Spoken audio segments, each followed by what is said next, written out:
আজি আমি আৰম্ভ কৰিম ক্লাছ 10 মেথছৰ অনুশীলনী 1.3 3 নম্বৰৰ অংককেইটা।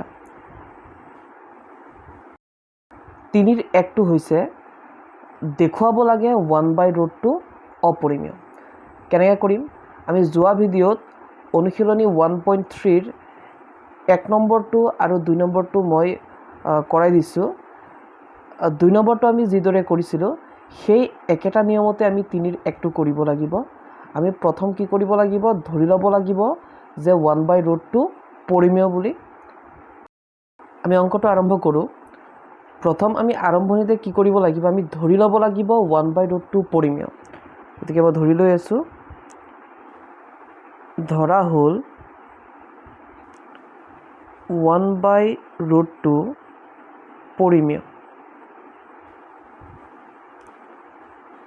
তো যদি মই 1/√2 পৰিমেয় বুলি ধৰিছোঁ, তে আমি ইয়াক কেনেকৈ লিখিব লাগিব যে 1/√2 সমান a/b, আৰু য'ত a আৰু b সহমৌলিক, a/b সহমৌলিক,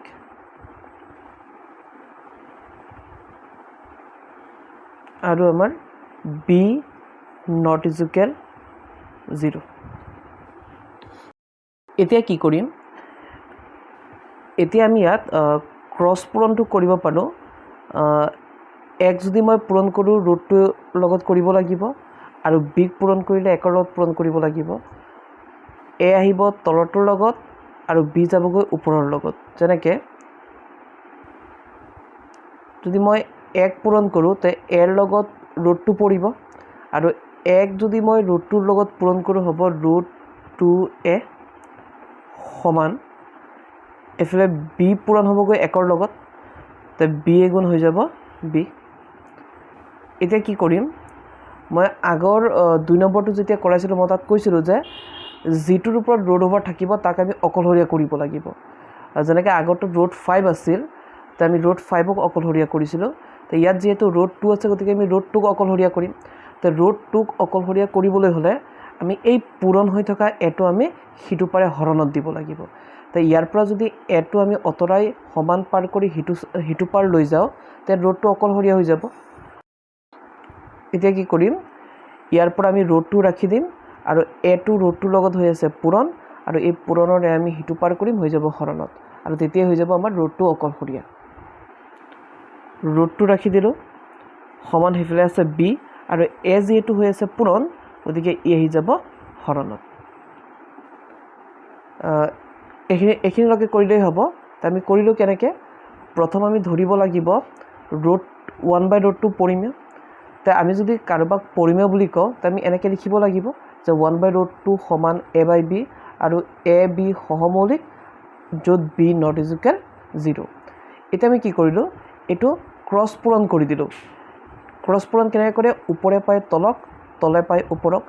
যেনেকৈ a যদি মই পূৰণ কৰোঁ √2ৰ লগত কৰিব লাগিব, আৰু বিক পূৰণ কৰিলে 1ৰ লগত। গতিকে 1 যদি মই √2ৰ লগত পূৰণ কৰোঁ হ'ব √2a, আৰু বিক যদি মই 1ৰ লগত পূৰণ কৰোঁ b।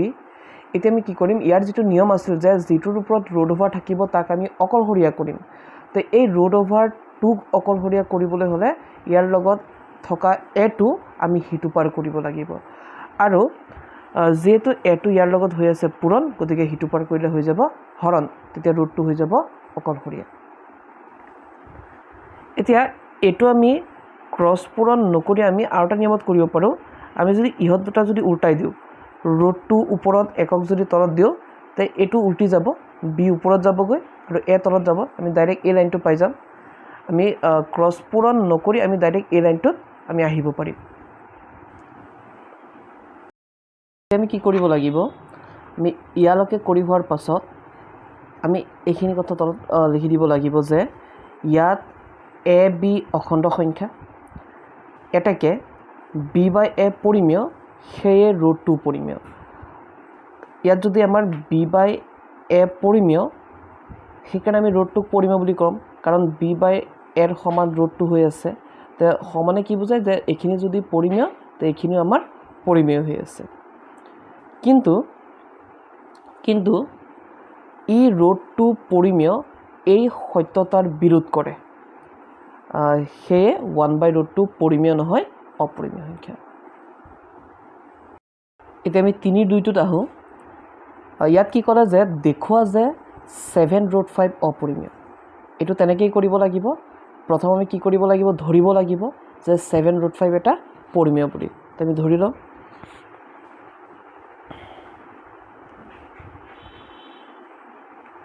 ধৰা হ'ল 7√5 পৰিমেয়। এতিয়া কাৰোবাক পৰিমেয় বুলি ধৰিলে তাক আমি কেনেকৈ লিখিব লাগিব, a/b আৰু a/b সহমৌলিক b ≠ 0, যিকেইটা আগৰ অংককেইটাত আমি তেনেকৈয়ে কৰিছিলোঁ। যে আমি ক'ব লাগিব যে এনেকৈ 7√5 = a/b, য'ত আমাৰ a/b সহমৌলিক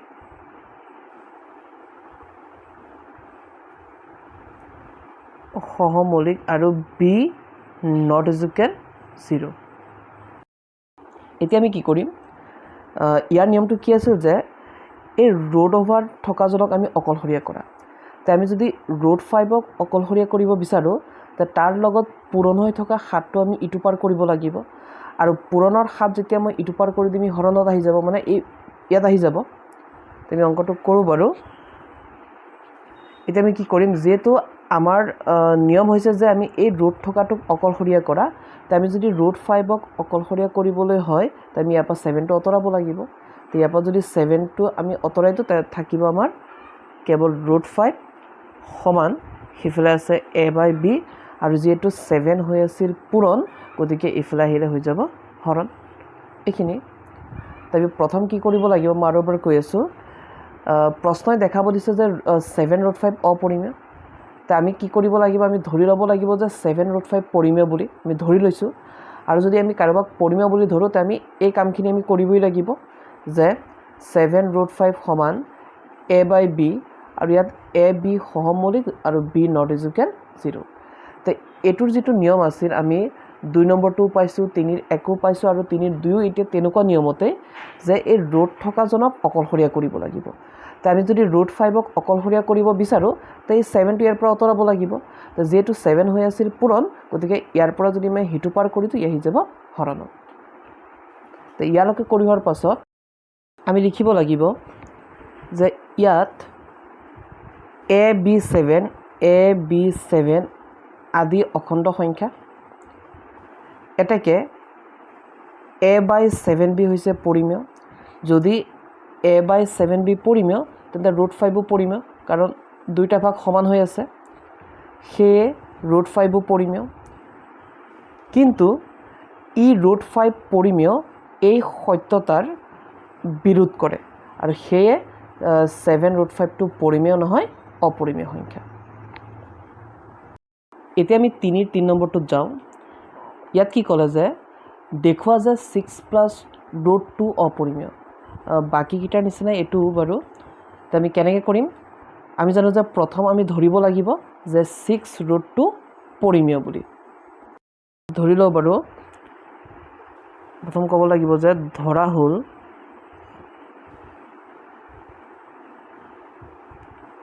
6 + √2 পৰিমেয়। এইটো তো যদি আমি কাৰোবাক পৰিমেয় বুলি ধৰিছোঁ, তেতিয়া কেনেকৈ কৰিব লাগিব এতিয়া, যিহেতু আমি 6 + √2 পৰিমেয় বুলি ধৰিলোঁ, গতিকে আমি ইয়াক লিখিব লাগিব যে 6 + √2 = a/b, য'ত a/b সহমৌলিক আৰু b ≠ 0। চবতে লিখিছোঁ, আৰু ইয়াতো লিখিবই লাগিব। তো আমি যদি কাৰোবাক পৰিমেয় বুলি কওঁ, তো আমি তাক এইটো হিচাপত আমি লিখিবই লাগিব। এতিয়া ইয়াৰ নিয়মটো কি আছিল যে √5 থকাজনক আমি অকলশৰীয়া কৰিম। আমি বাকী অংককেইটাতো কৰিছোঁ, আৰু এইটো তেনেকুৱাই হ'ব। তো √5টোক অকলশৰীয়া কৰিবলৈ হ'লে মই কি কাম কৰিব লাগিব, যিটো 6 ইয়াত যোগ হৈ আছে, সেই 6টো আমি সিটো পাৰ কৰিব লাগিব।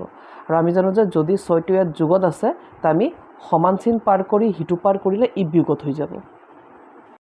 এতিয়া আমি যদি 6ক সিটো পাৰ কৰি দিওঁ, ইয়াত থাকি যাব √2 সমান সেইফালে হ'ব আমাৰ a/b আৰু 6টো যিহেতু যোগত আছে তো ইটো পাৰ কৰি দিলে আমাৰ হৈ যাব বিয়োগত। এতিয়া আমি কি কৰিব লাগিব, √2ক আমি চেম ৰাখিলোঁ আৰু এইফালে আমি লসাগু ল'ম। যেনেকৈ এৰ তলত বি আছে তো 6ৰ তলত একো নাই মানে আমি জানো 1 এটা আছে, তো আমি লসাগু লৈ লওঁ। কেনেকৈ হ'ব, বি আৰু 1ৰ লসাগু বি, বি দি বি কেইবাৰ যাব আমি জানো যে বি এগুণ বি, আৰু সেই 1টো আকৌ ওপৰত পূৰণ কৰিব লাগিব। তো 1ৰ লগত যদি আমি এ পূৰণ কৰোঁ এ পাম, মাইনাছ 1 দি বি কেইবাৰ যাব বি বাৰ, কাৰণ বি এগুণ বি, তো সেই বিটো যদি আমি ওপৰত পূৰণ কৰোঁতে হ'ব 6b। আৰু যদি এনেকৈ নুবুজো আমি এনেকৈ কৰিলেও হ'ব যে ইয়াৰ তলত বি আছে ইয়াৰ তলত 1 আছে, তো আমি তলৰ দুটা পূৰণ কৰি তলত বহাই দিম, যেনেকৈ বি এগুণ বি। তাৰপিছত এই ওপৰখিনিৰ কাৰণে আমি ক্ৰছ পূৰণ কৰি দিলেও হৈ আছে। ক্ৰছ পূৰণ মানে কি, ওপৰে তলক পাব তলে ওপৰক পাব। এ যদি মই 1ৰ লগত পূৰণ কৰোঁ এ হৈ আছে, বিয়োগৰ ঠাইত বিয়োগ, 6ক যদি মই বিৰ লগত পূৰণ কৰোঁ 6b হৈ আছে, হৈ গ'ল ইয়াতে। তো আমি কেনেকৈ কৰিলোঁ, প্ৰশ্নই কি ক'লে যে প্ৰশ্নই ক'লে 6 + √2 অপৰিমেয় দেখুৱাব লাগে। তো আমাৰ কাম হৈছে আমি ফাৰ্ষ্ট ধৰি ল'ম যে 6 + √2 পৰিমেয়। তো যদি আমি কাৰোবাক পৰিমেয় বুলি ধৰিছোঁ আমি এই টাইপত লিখিব লাগিব যে 6 + √2 সমান a/b, ইয়াত a/b সহমৌলিক আৰু b ≠ 0। এতিয়া ইয়াৰ যিটো নিয়ম আছিল যে √over থকাজনক আমি অকলশৰীয়া কৰিম, তো ইয়াত যদি √over থকাজনক আমি অকলশৰীয়া কৰিব যাওঁ তো তাৰ লগত যিটো 6 আছে সেই 6টো ইয়াৰ পৰা আঁতৰাব লাগিব। তো আমি জানো যে 6টো যিহেতু ইয়াত হৈ আছে যোগত, গতিকে ইয়াক যদি মই ইয়াৰ পৰা আঁতৰাই দিওঁ তো তাৰ সিটো পাৰ গ'লে হৈ যাব বিয়োগত। তো ইয়াৰ পৰা থাকি যাব √2, যোগৰ 6 সিটো পাৰ গুচি গ'ল, হৈ গ'ল বিয়োগত। √2 চেম ৰাখিলোঁ, এইখিনি লসাগু ল'লোঁ। কেনেকৈ, বি এগুণ বি, ক্ৰছ পূৰণ কৰি দিছোঁ শ্বৰ্টকাট নিয়মটোত যে এ এগুণ এ, 6 লগত বি পূৰণ কৰিলে 6b।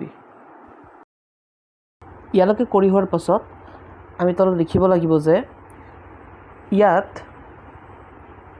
এ বি আৰু 6, এ বি 6 আদি অখণ্ড সংখ্যা। এতেকে এইখিনি মোৰ পৰিমেয়, সেই √2 পৰিমেয় হৈ যাব কাৰণ দুইটা ভাগ সমান হৈ আছে। এতেকে a - 6b/b পৰিমেয়, সেয়ে √2 পৰিমেয়। কিন্তু ই √2 অপৰিমেয় এই সত্যতাৰ বিৰোধ কৰে, সেয়ে 6 + √2 পৰিমেয় নহয়, ই অপৰিমেয়। এইবোৰ অংক আহি থাকে 1.3ৰ পৰা 3 মাৰ্কছত যিকোনো এটা অংক আহিব। 1.3ৰ অনুশীলনীৰ বাহিৰেও 2-এটা উদাহৰণো আছে, তো আমি অনুশীলনটো কৰিলে উদাহৰণকেইটা আমি কৰিব পাৰিম। গতিকে এই 1.3 অনুশীলনটো আমাৰ কাৰণে ইম্পৰ্টেণ্ট হয়।